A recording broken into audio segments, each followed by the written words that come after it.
Hey guys, Dion here. So I just wanted to make another quick video about today. Oh my gosh.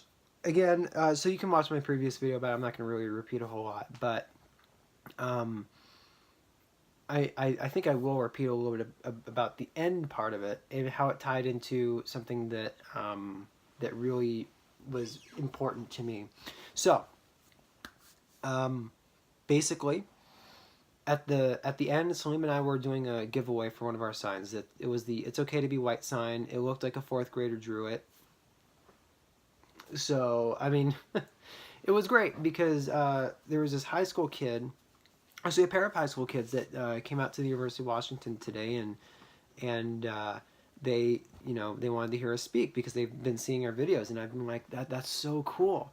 So when when we kind of wrapped things up and the crowd was cheering, I whispered to Salim, "Hey man, look, we got to get this sign to this kid. I want to inspire this kid because this kid's being harassed. He's being uh, he's being crucified in his high school, and I think it's totally wrong. And I really want to help bring the youth up and give them a boost, so that way they can not be afraid of their own opinions." Because Devlin, this kid, said, "Hey, I know there's other people around. They're just they're just not talking because they're afraid." So, and of course, he's getting in trouble for standing his ground, and it's been consistent. Um, with I mean, yeah. Anyways, we gave the sign to him. Salim and I signed it, and so we all left the room. So Salim and I and Katie, by the way, all had like a 10-man escort back to our cars. And little did I know, Matthew Giles actually got the contact information. Well, gave the kid. Stop saying kid, Dion. Gave Devlin his card so that way he can reach out to him. And Matt basically said, "Hey, Devlin, you know, if you ever experience stuff like that again, get it on camera, pull out your phone and film it, and send it to me, and we will make it important. We will expose it to hundreds of thousands, if not millions of people, right? And we will make them famous, essentially." So, um, and he Matt and another one of our producers got back to the studio, and I'm sitting here, just kind of doing some other stuff, and they step in the studio, and Matt gets a call, and he's like, "Hold on, I got to take this," and he's like, "Hey, is it okay if I record this conversation?" And so he recorded the conversation. And it was the parent of that kid, Devlin, and it was. So he recorded the whole thing, and I noticed Matt started to get a little bit emotional, and I'm like, well, what the heck's going on? So, but I didn't know it was the parent of Devlin until like halfway through the conversation as I'm listening to it. So Matt comes over to the couch and he goes, "Hey, I want check this out." Pulls out his phone, hits play, and then at first it was about like how his kids being harassed and all that kind of stuff, and then the part that got me, and it was so cool listening to this, is that this Devlin told his dad that what Salim and I did, giving that sign to him and signing it and getting pictures with him, really inspired him to really want to keep fighting the good fight. And I couldn't put it into words. I literally was in tears. Like I got up and grabbed a piece of paper towel and like just started wiping tears away because I'm like, oh my gosh, this is what I was meant to do. This I was meant to inspire people, to bring people up, to get people not to be afraid of their own beliefs, and and I'm sitting here, and Matt, keep in mind, Matt already experienced the conversation. I'm sitting here, and I'm just like, oh my gosh, like I was literally in tears, guys, and I never cry. I will tell you right now, I never cried at the things like that. The only times I've ever cried when I'm like happy about something, or you know, when I watch something, is like two different times in Star Wars: The Clone Wars, the new series, the end of the Lord of the Rings, and the end of the Harry Potter series, and like there's one other instance that and like the end of Interstellar, of all things, and that's it. I never ever tear up, ever. Okay, and I actually teared up like in another business event I was at, with something my mentor said to me that just like, oh my gosh, like that's just so amazing. I literally cried, guys, like, because when these high schools are forcing their political agenda uh, down our youth's throat, because these kids are going to be these kids are going to be the people that pass the torch on. They're going to be the ones that take the torch from us, you know. And I got super emotional. I could not describe that feeling, and it felt so great to be able to influence positively someone like that. And I really felt like Salim and I really made the right choice about giving that sign to him, because it really inspired him. Because if I gave it to an adult who asked like the best question, it wouldn't have that much of an impact. It's like, yeah, cool, he got a sign, he'll either frame it or throw it in the closet. You know? But I yeah, it was an amazing experience, and I'm really glad I you know, was able to be a part of this kid's life to help inspire him. So that's just one of the things I wanted to talk about. So the second thing I wanted to talk about real quick was I just got off the phone with Zach, and I literally just got home. It's 1:45 in the morning. I still haven't had dinner. I haven't had anything to eat since like, I don't know, 7 a.m. And I've been up last night since 2 a.m. So you can imagine how tired I am. But I'm just super pumped up right now. You know, things are looking so good. I'm not going to talk about specifics because I don't want to give out any proprietary information, but there's a lot of great things happening with Operation Coldfront. People are starting to talk about us. People want to do interviews with us. People want us to come to Portland. People want us to do this. People want us to do that. As Salim and I were walking to the library to actually prepare for our speech, we literally, like, we wrote it pretty much last minute. And we didn't even use the script, by the way. We did it so darn good that we didn't even need the piece of paper. I only used it to quote something. Three sections of quotes. So, yeah. So, we get this all the time now. Like, the more we do stuff, the more often than not, we get people say, hey man, I watch your videos, can I get a picture?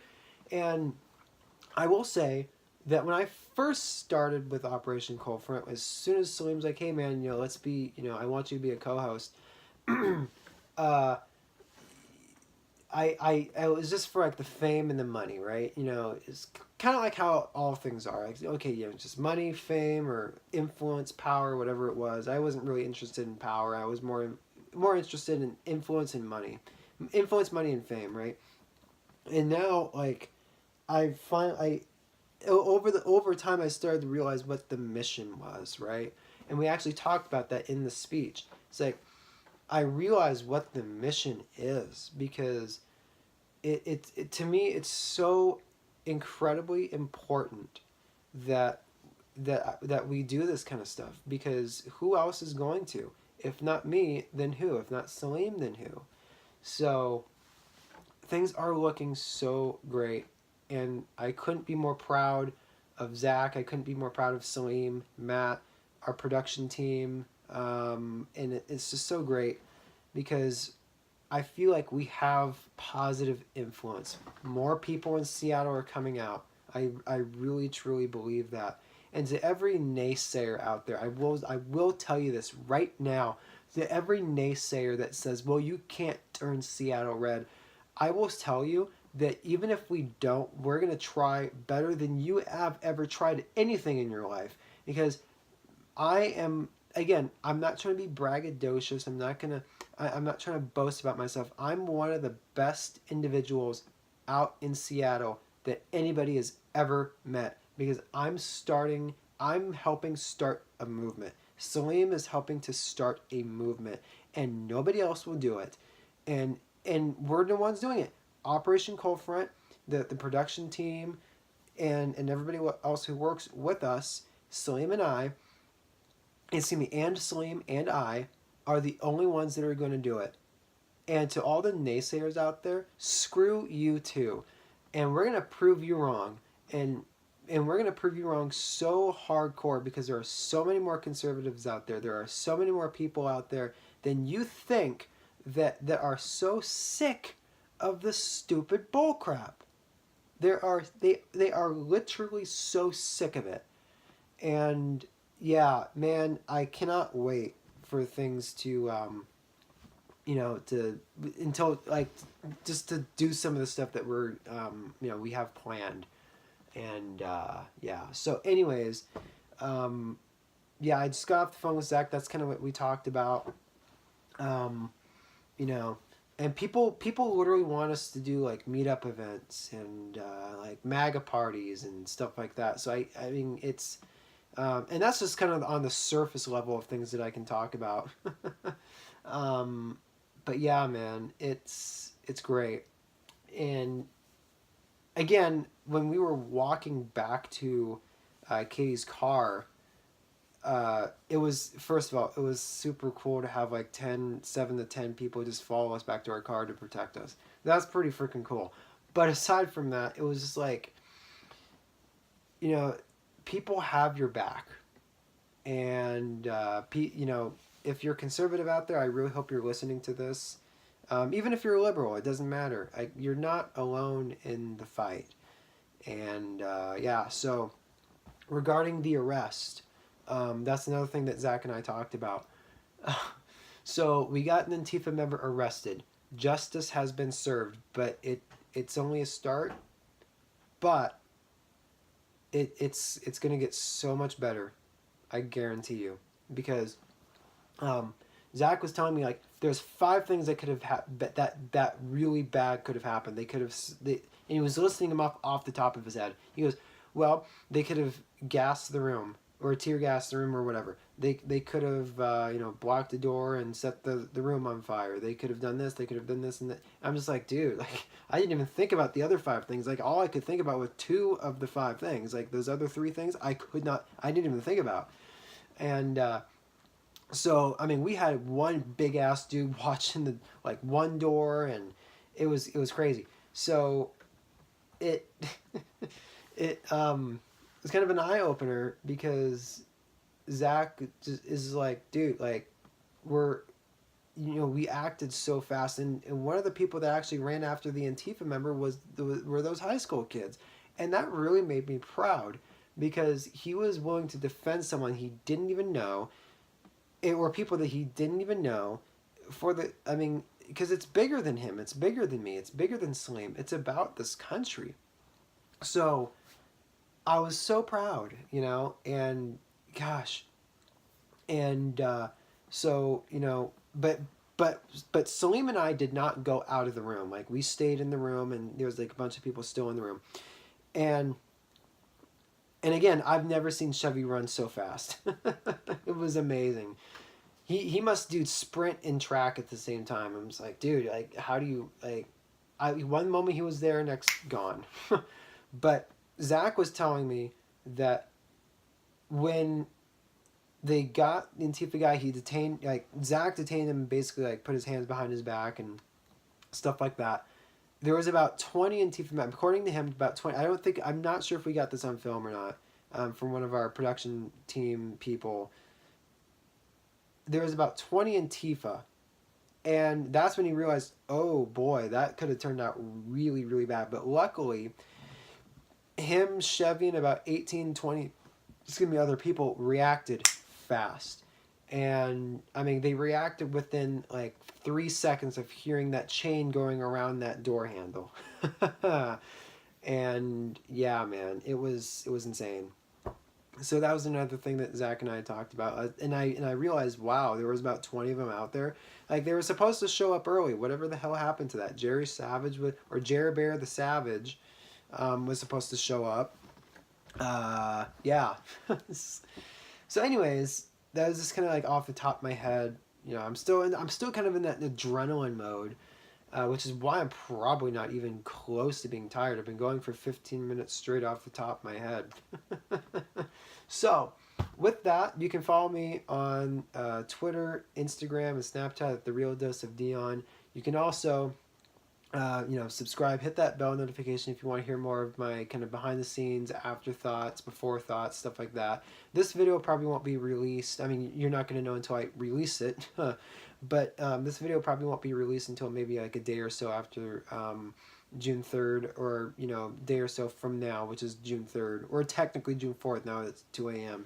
So, hit that bell notification if you want to see more of what I talk about. You can also find me on Facebook at the at Dose of Dion. So, with that, thank you all for watching. Thank you all for being patrons. And even if you are liberal who are and you watch my videos, I really applaud you, because, if you're liberal and you don't give me crappy comments like, well, screw your beliefs, you're stupid.